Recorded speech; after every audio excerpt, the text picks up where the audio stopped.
The entire experience is commendable. Everything from the ease with which they book online, the warm welcome they receive from our receptionist. If I had to pick just one thing, second to our awesome tutorials, that is, we get a lot of comments about how cool the technology is. My name is Archna. I teach the math, finance, and some econ courses at Gradesavers. I've been doing it for about 10 years. Today I'm going to be teaching engineering economy, more specifically cash flows. So now that we've looked at the theory, let's try a practical problem.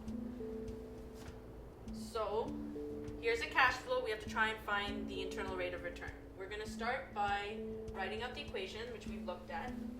So you guys should all be experts by this point. 250 P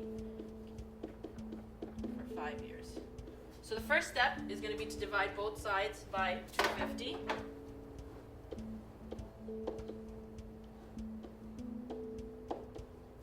So we have 4 equals P given A, I for 5 years. Now for this, you're going to replace it with the formula. The formula is given to you on your exam sheet, so you don't have to worry about memorizing that.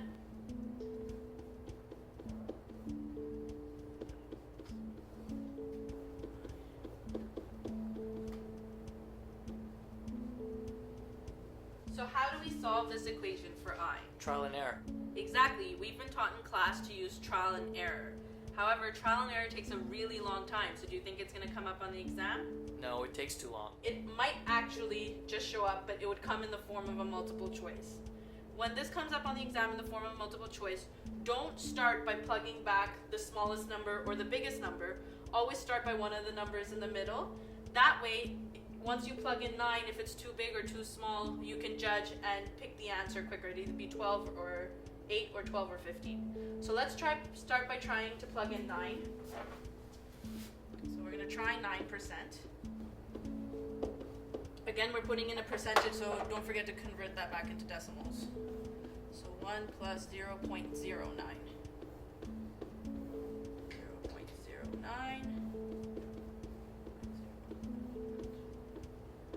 Once you plug all of that into your calculator, you're going to get that 4 equals 3.88. Now this number is too small, so you know that your I needs to be the smaller number as well. So here we tried 9. It should be smaller. We can say that the answer is 8 and finish it off there.